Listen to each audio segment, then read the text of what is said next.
시청자 여러분, 안녕하십니까?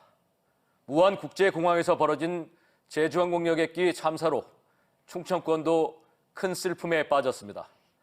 세종의 한 고등학교에 다니는 자매와 그리고 천안에 사는 40대 직장인 등 우리 지역에서도 3명이 희생된 것으로 확인됐습니다. 각 지역마다 마련된 합동분향소에서는 슬픔에 잠긴 시민들이 희생자들의 넋을 기렸습니다. 이수복 기자의 보도입니다. 대전시청 로비에 마련된 합동분향소. 제주항공 여객기 참사 희생자들을 추모하기 위한 시민들의 발길이 이어집니다. 국화를 헌화한 시민들은 묵념으로 애도의 뜻을 표하며 참사에 희생된 고인의 넋을 기렸습니다. 항공기 사고를 듣고 너무 참담한 마음이 들어서 제가 할 수 있는 게 합동분향소가 차려졌다는 얘기가 들어서. 고등학생 자매 2명이 희생자 명단에 포함된 세종시도 큰 슬픔에 빠졌습니다.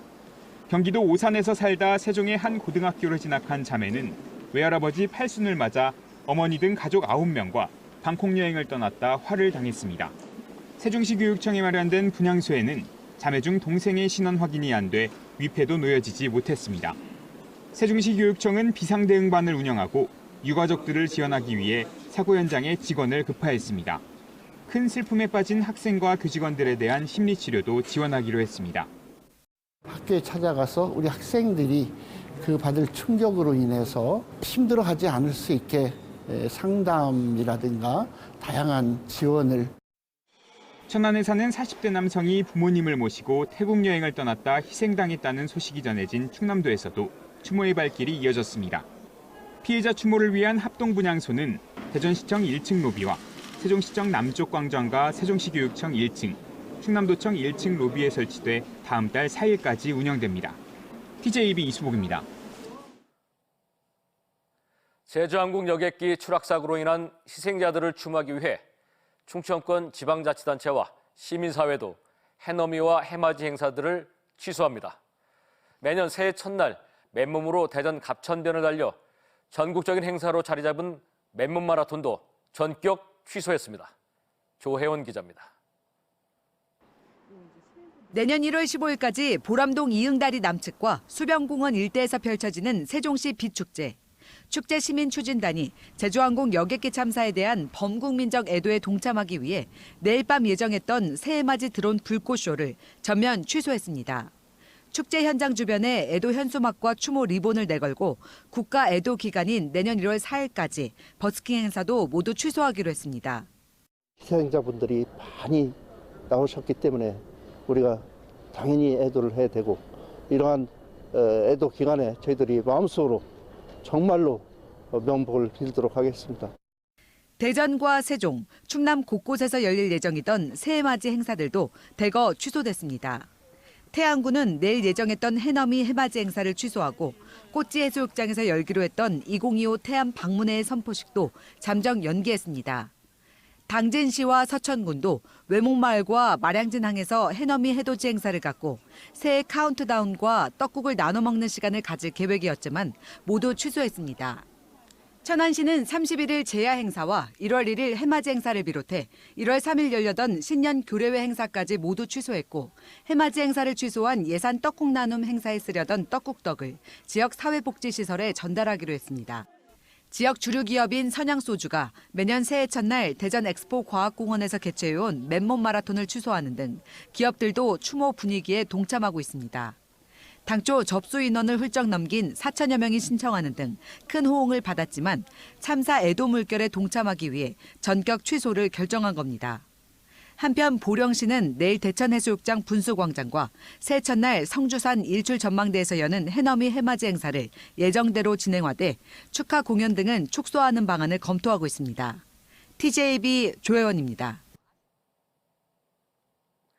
이장우 대전시장이 제주항공 여객기 참사와 관련해 청주국제공항의 활주로 연장과 증설 필요성을 제기했습니다.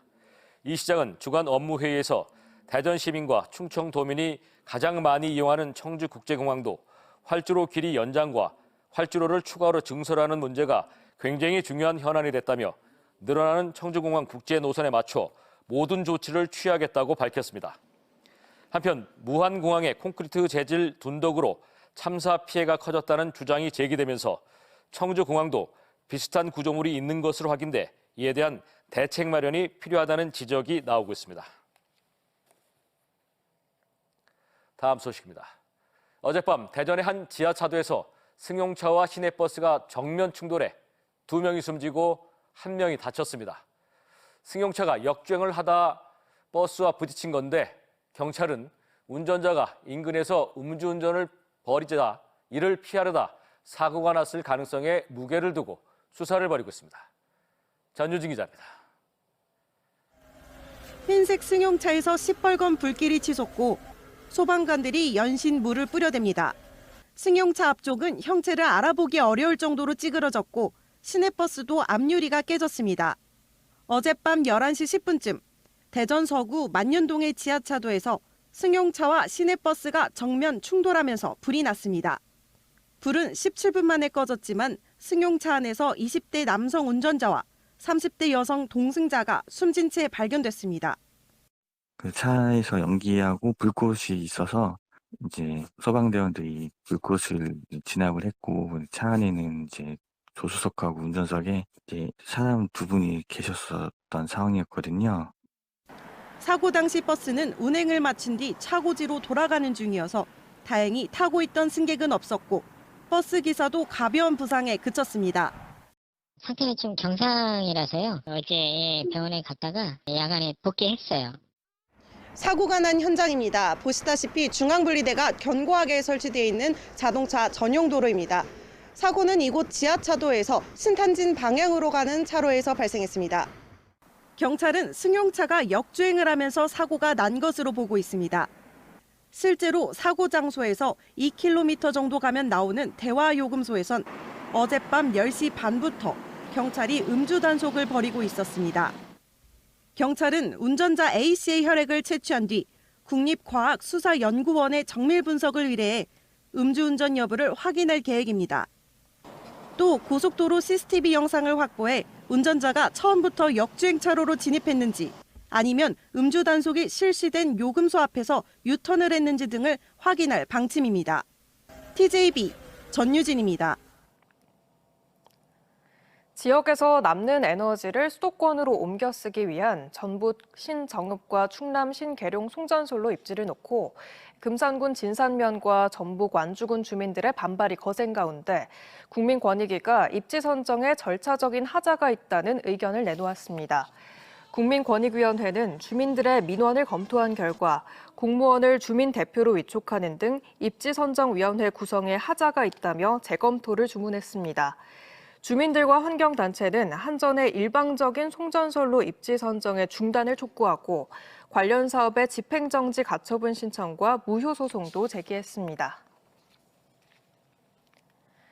대한축구협회 회장 선거를 앞두고 일부 후보들이 천안에 건설 중인 대한민국 축구 종합센터의 위상을 흔드는 공약을 발표해 논란이 커지고 있는데요. 충청권 축구계가 축구 종합센터 관련 공약 철회를 촉구하는 등 크게 반발하고 나섰습니다. 이선학 기자의 보도입니다. 천안시 서북구 입장면 일대에 조성 중인 대한민국 축구 종합센터. 대한축구협회와 천안시의 협약에 따라 지난 2022년 착공해 내년 6월 준공을 앞두고 있습니다. 천안시 생활체육시설을 포함해 축구장이 9면 들어서고 스타디움과 선수 숙소, 실내 수영장, 축구 역사 박물관 등 명실상부한 대한민국 축구의 새로운 성지로 꾸며집니다. 시비와 국비, 도비 등 모두 3,900여억 원이 투입되는데 현재 공정률은 50%대를 보이며 순조롭게 공사가 진행 중입니다. 그런데 다음 달로 예정된 대한축구협회장 선거를 앞두고 논란의 중심이 됐습니다. 허정무 후보가 천안과 기존 파주 NFC를 함께 운영해야 한다고 주장한 가운데 신문선 후보는 일부 부서만 천안으로 옮기고 본부는 서울축구회관에 존치시키겠다고 밝히는 등 축구종합센터 운영에 부정적인 입장을 내놓은 겁니다. 이에 대해 천안시가 강력하게 반발하는 가운데 충청권 축구계도 공식 기자회견을 열고 두 후보의 공약 철회를 촉구했습니다. 대한민국 축구종합센터가 지금 투트랙 이전 재검토를 한다고 하는데 그 부분은 잘못됐다고 생각을 합니다. 대한민국 축구의 근간을 흔든다. 이건 미래적으로 봐도 문전 이전이다라고 저는 생각합니다. 특히 대한민국 축구 미래를 위해 건립 중인 축구 종합센터를 협회장 선거에 이용하는 것은 바람직하지 않다며 당초 축구협회와 천안시가 맺은 협약에 따라 센터가 운영되어야 한다고 주장했습니다. 선거에 어떠한 영향을 미치려고 저희가 말씀드리는 건 아니고 그 국가대표나 아니면 여러 축구인들이 염원을 담아서 마무리할 수 있는 그런 좋은 그 결과를 만들어 갈 수 있으면 좋겠다. 충청권 4개 시도 축구협회는 축구협회장 선거 결과에 상관없이 천안축구종합센터가 당초 계획대로 운영될 수 있도록 지역 축구계의 역량을 모아 대응하겠다고 밝혔습니다. TJB 이선학입니다.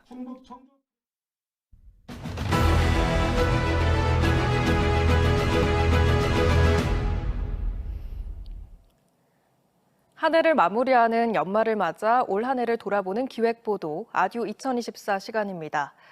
오늘은 더불어민주당의 압승으로 끝난 제22대 총선 결과를 비롯해 올해를 들썩이게 했던 지역 정치권 소식을 김철진 기자가 돌아봤습니다. 지난 4월 치러진 제22대 총선에서 충청권의 표심은 민주당을 향했습니다. 대전 7석 전석을 비롯해 재선거가 치러진 대전 중구청장까지 싹쓸이하는 등 충청권 20석 중 16석을 차지하며 지난 21대 총선보다 더 큰 압승을 거뒀습니다. 집권 여당인 국민의힘은 대전과 세종에서 한 명의 당선인도 배출하지 못하며 2년 전 지방선거에서의 승리를 이어가지 못했습니다. 대전 시민의 역사 발전에 대한 큰 선택에 대해서 정말로 고개 숙여 감사의 말씀을 드립니다. 겸허하게 오로지 지역의 이익과 나라의 이익. 2년 전 지방선거에서 상대 후보에 대한 허위사실 공표 혐의로 재판에 넘겨졌던 박경귀 아산시장은 대법원에서 당선 무효형이 확정되며 시장직에서 물러났습니다. 2년간 이어진 재판에서 재판부의 사실오인과 법리 오해 등을 주장해온 박 시장은 대법원 판결 이후에도 강한 아쉬움을 드러냈습니다. 사법부의 판단은 존중합니다. 다만 진실을 보지 못하는 부분에 있어서는 제 마음으로 승복할 수는 없네요. 한편 공직선거법 위반 혐의로 2심에서 징역형을 선고받았던 박상돈 천안시장은 대법원에서 일부 무죄 취지로 파기환송돼 기사회생했습니다. 불법 부정 선고를 해야 할 만한 객관적인 이유가 없었다는 점에서 선거법 위반과 관련한 무죄를 2심부터 다시 납득시켜야 될 과제가 대전 시의회 등 지방의회 곳곳에서 의장단 선출을 놓고 갈등이 빚어진 가운데 대덕구 의회에선 원구성 갈등으로 석 달 넘게 파행이 이어졌습니다. 행정사무감사와 예산안 심의를 비롯해 당초 예정됐던 구정사업에도 제동이 걸리며 큰 파장을 불러일으켰습니다. 모든 손해는 다 국민들에게 돌아갑니다. 동의안이 지금 통과가 안 돼서 지금 위스탁 진행을 못하고 있고 12.3 비상계엄 사태와 탄핵 정국의 후폭풍은 지역 정가에도 거세게 휘몰아쳤습니다. 계엄 선포 당시 집에 머물렀다고 밝힌 이장우 대전시장과 다음 날 오후 늦게 입장문을 낸 최민호 세종시장에 대한 비판이 이어졌고 윤석열 대통령 탄핵소추안이 가결되면서 대전교도소 이전과 아산경찰병원 건립 등 충청권 공약사업에도 빨간불이 들어왔습니다. TJB 김철진입니다. 방금 들어온 속보입니다. 오늘 저녁 6시 41분쯤 서산시 팔복면 고파도리 인근 해상에서 조업을 하던 83톤급 어선이 전복되는 사고가 발생했습니다. 경비함정과 해경구조대가 사고 현장에 투입돼 선원 2명은 구조했지만 5명은 아직 실종 상태로 전해지고 있습니다. 태안해경은 신속한 인명구조와 사고 수습을 위해 사고해역 인근에서 항해나 조업하는 선박, 유관기관에도 구조를 요청했다고 밝혔습니다. 남편과 시어머니에게 흉기를 휘둘러 다치게 한 혐의로 50대 여성이 경찰에 구속됐습니다. 아산경찰서는 지난 26일 자정쯤 아산시 용화동의 한 아파트에서 50대 남편과 70대 시어머니에게 흉기를 휘둘러 다치게 한 혐의로 50대 여성 A씨를 구속했습니다.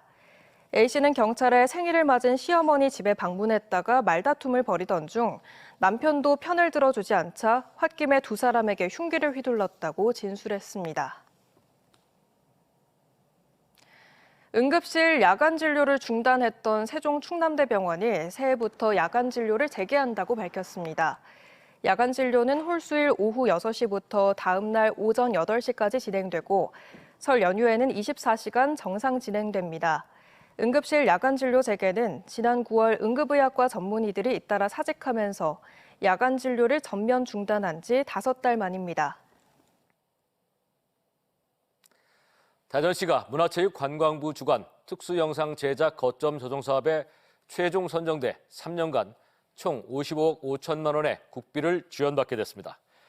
대전시는 내년부터 특수영상 생태계 환경을 조성하기 위해 특수영상 기술과 지역 자원을 활용한 촬영 제작 지원 사업, 쇼폼 콘텐츠 제작 지원 등의 사업을 추진하며 2026년에는 사업의 전문성을 높이고 2027년에는 본격적인 시장 진출 지원으로 경쟁력을 확보할 계획입니다.